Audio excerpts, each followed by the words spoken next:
যুদ্ধবিরতি আলোচনার মাঝেও গাজায় ভয়াবহ তাণ্ডব চালিয়েছে ইসরায়েল। 24 ঘন্টায় আগ্রাসনে প্রাণ গেছে কমপক্ষে 105 ফিলিস্তিনির। গাজার স্বাস্থ্য মন্ত্রণালয় জানিয়েছে এই তথ্য। এদের মধ্যে 16 জনই দক্ষিণাঞ্চলের একটি খাদ্য বিতরণ কেন্দ্রে ইসরায়েলি সেনাদের অতর্কিত গুলিবর্ষণে নিহত হন।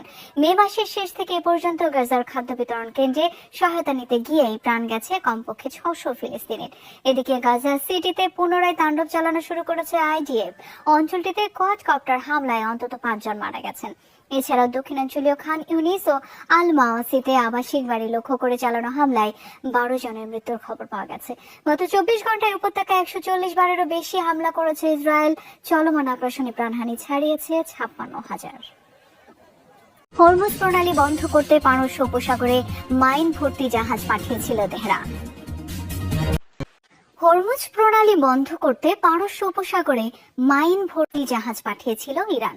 গেল 13 জুন ইসরায়েলের হামলার পরপরই এমন পরিকল্পনা এঁটেছিল দেশটির সামরিক বাহিনী, যা শেষ মুহূর্তে টের পেয়ে যায় যুক্তরাষ্ট্র।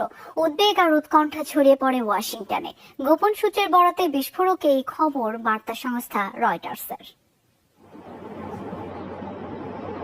13 জুন ইসরায়েলের হামলার পরপরই হরমুজ প্রণালী বন্ধের ব্যাপক প্রস্তুতি নিয়েছিল ইরান। নাম প্রকাশে অনিচ্ছুক 2 মার্কিন কর্মকর্তার বরাতে চাঞ্চল্যকর এমন তথ্য জানিয়েছে বার্তা সংস্থা রয়টার্স। রয়টার্সের দাবি, ইসরায়েলের প্রথম দফা হামলার পরপরই হরমুজ প্রণালী বন্ধে তোড়জোড় শুরু করে ইরান। সামরিক বাহিনীর মাইন ভর্তি নৌযান পাঠানোর প্রস্তুতিও নিয়েছিল তেহরান, যেগুলো শেষ পর্যন্ত পারস্য উপসাগর পর্যন্ত গিয়েছিল, যা টের পেয়ে যায় মার্কিন গোয়েন্দা সংস্থাগুলো। আর এই ঘটনায় উদ্বেগ ছড়িয়ে পড়ে ওয়াশিংটনে। রয়টার্সের প্রতিবেদনে আরো বলা হয়, যুক্তরাষ্ট্রকে ভয় দেখাতেই এমন পদক্ষেপ নেয় ইরান। অবশ্য এও সত্য, মাইন ভর্তি জাহাজ পাঠানো হলেও তা মোতায়েন করা হয়নি প্রণালীতে, যেটি ইঙ্গিত দেয় জরুরি নৌরুটটি বন্ধের কথা বেশ গুরুত্বের সাথে ভেবেছিল তেহরান।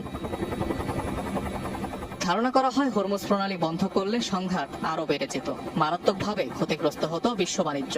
ইরানের পারমাণবিক স্থাপনায় যুক্তরাষ্ট্রের হামলার পর আরো বেড়ে যায় সেই শঙ্কা। এমনকি হরমুজ প্রণালী বন্ধের অনুমোদনও দেয় ইরানের পার্লামেন্ট। শেষ পর্যন্ত অবশ্য সুপ্রিম কাউন্সিল সেই কঠোর পথে হাঁটেনি। ইতিহাসে এর আগেও বেশ কয়েকবার হরমুজ প্রণালী বন্ধের হুঁশিয়ারি দিয়েছে তেহরান।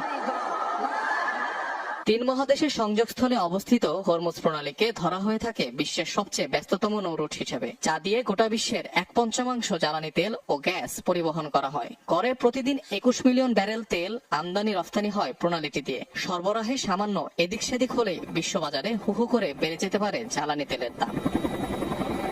জাতিসংঘের আণবিক শক্তি সংস্থা থেকে সম্পর্ক ছেদের ঘোষণা ইরানের। হরমুজ প্রণালী বন্ধ করতে পারস্য উপসাগরে মাইন ভর্তি জাহাজ পাঠিয়েছিল তেহরান।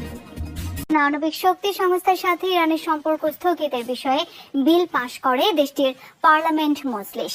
নতুন পাশকৃত বিল অনুযায়ী সংস্থাটির কোনো পরিদর্শক অনুমতি ছাড়া ইরানে প্রবেশ করতে পারবে না। বলা হয়, ইরানের পারমাণবিক স্থাপনাগুলোর নিরাপত্তা নিশ্চিত না করা পর্যন্ত IAEA এর সাথে সহযোগিতামূলক সম্পর্ক স্থগিত রাখবে তেহরান।